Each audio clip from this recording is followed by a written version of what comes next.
Do what thou wilt shall be the whole of the law. Made it to my hotel room, Super 8. Last night of work. Finished 14 days, another 14 down. This one went faster than the last one, but I found myself very drony. The days went fast, but I lacked attention, I lacked focus, and I lacked enthusiasm to even make video entries. But I got through it. Been playing with tarot a lot at work these days on. Doing some refresher reading. Really taking a deeper dive into them. I wrecked my fucking box. So I carry them in a bag. Properly banished and consecrated last time I was home. When I'm at home, I'll do a Kabbalistic shuffle with them. Oh, I had a smoke up here. Had Green Seal Cannabis Company Mango Kush. 3 pre-rolls. Cost me, with that and a lighter, cost me about $23. It's pretty good. I felt like it was coming on strong, and then it feathered away. And that's something concerns me with being up here, and I don't even look at the shit for 2 weeks, and then I have one to relax on my first night off, and it usually kicks my ass, which is nice, but the onset sometimes is uncomfortable. But the onset of that started to kind of hit me, but then it tapered away. But I also only had half of one. Feels like these cards got a little bit wet in the rain. Fuck. That's no good. Shuffle them up, air them out. Had a shower right now. Smoking a shower is so nice. Thinking about my wife. Our anniversary's coming up. Just kind of reflecting on our current situation and marriage in general. My wife is an Aries and I am a Virgo. It's an interesting combination. And it works. We're very strong together. There's a lot of things about the combination that is challenging sometimes. I'm very organized, and I like to be tidy, and she's very impulsive. Very stereotypical of both of us. Hopefully she never hears that.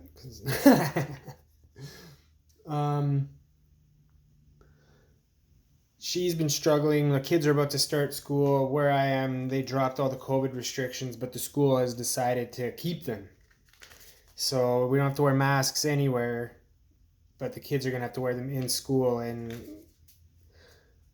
neither of us agree with that.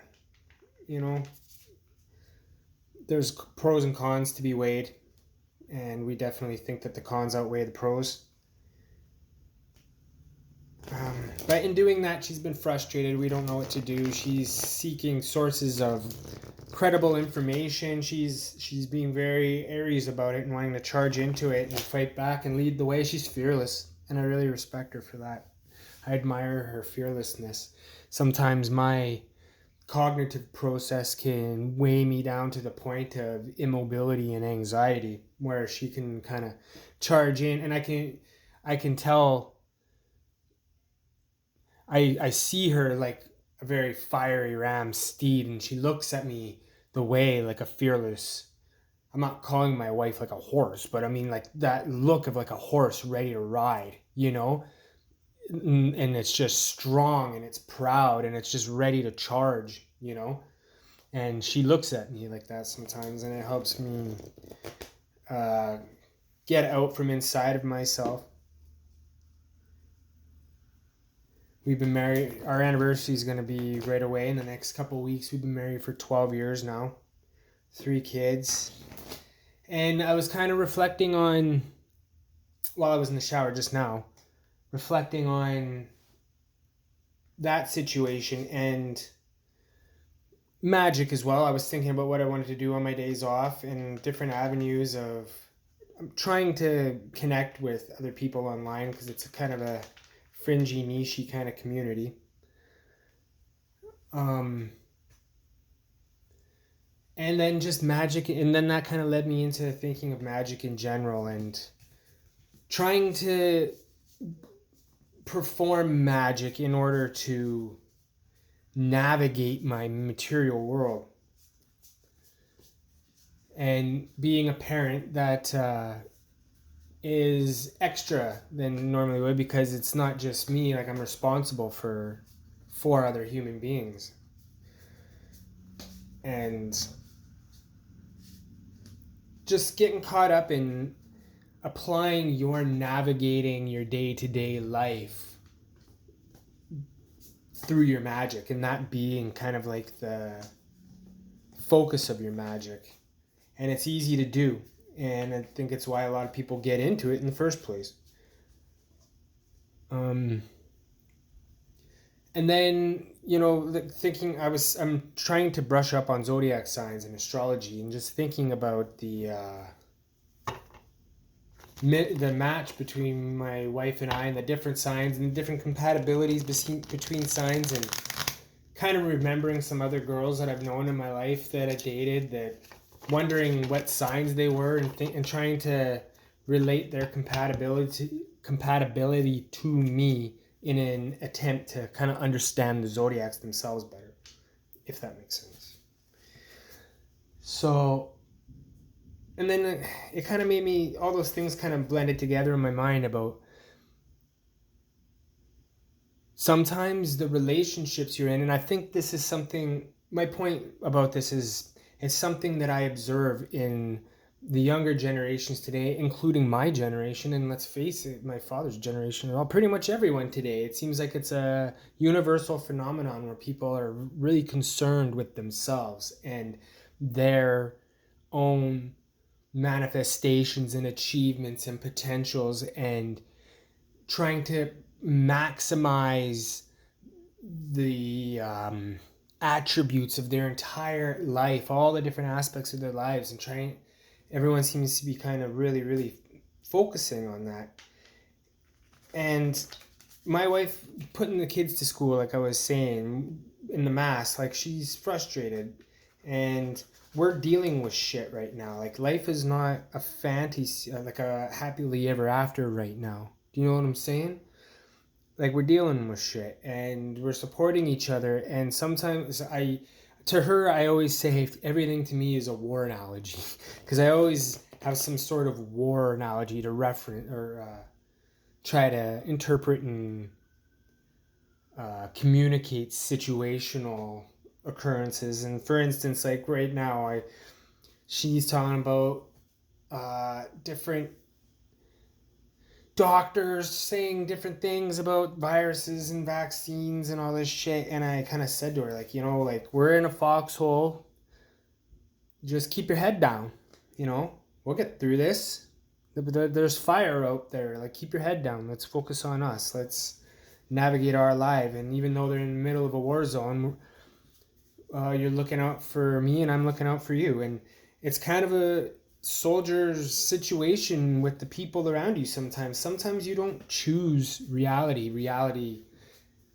either chooses you, or you just find yourself bathing in the chaos, and the randomness of materialized reality is why consciousness fights to be here. Because if we were existing in some static consciousness where you could just visualize anything and have it. If I could just daydream and have a nice beautiful cup of scotch right there, boop, fucking $1,000 cup of scotch, that's not exciting for one, but it's also not an environment for you to discover and explore yourself and mature and grow as an individual on a soul.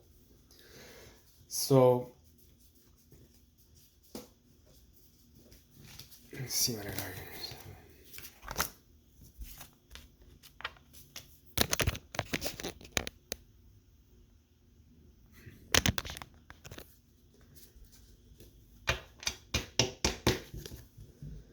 I think that's why casinos are such a hit. Just the randomness of it. That factor, like that sensation of gambling. You know, life is a gamble sometimes, and sometimes you think someone's cute and you start going out together, and the next thing you know, you're in a foxhole together and the world ain't shit, you know?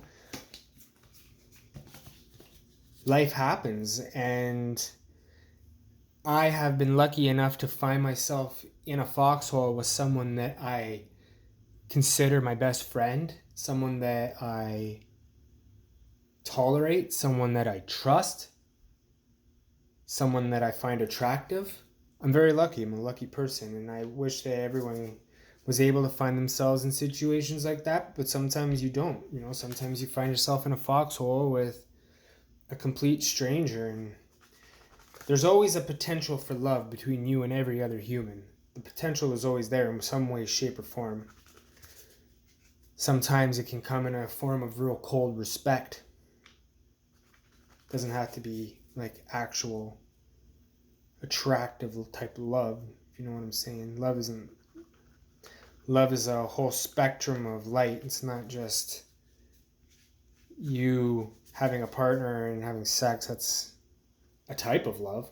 It's a manifestation of love, but that's like saying yellow in the spectrum of light, you know.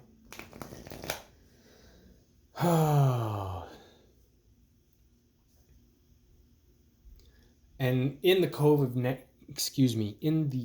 narrative, you know, I always wonder like how much of this is like a psyop, like how much of it is just pure information and no actual juice. You know what I'm saying? There's nothing you could actually prove to anyone to actually tell them one way or the other.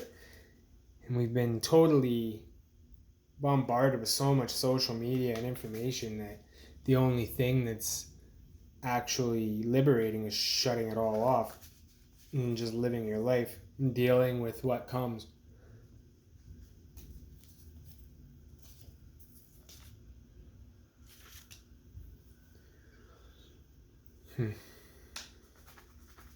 But I think a lot of the psyop, I'm going to call it that. I don't know that we're living in a psyop. It's just fun to think about, really, exploring ideas.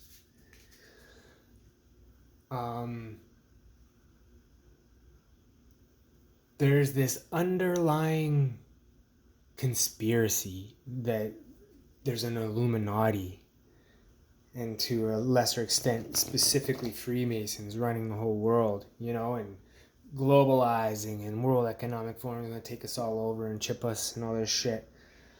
And though it could be true, I don't know.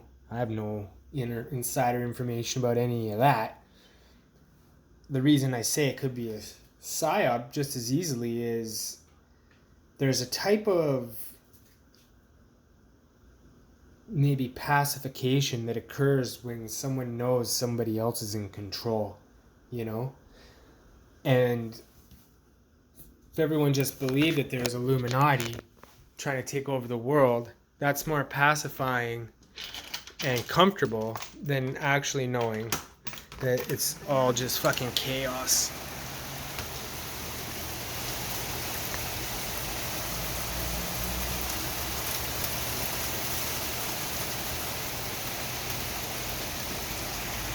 Love is the law. Love under will.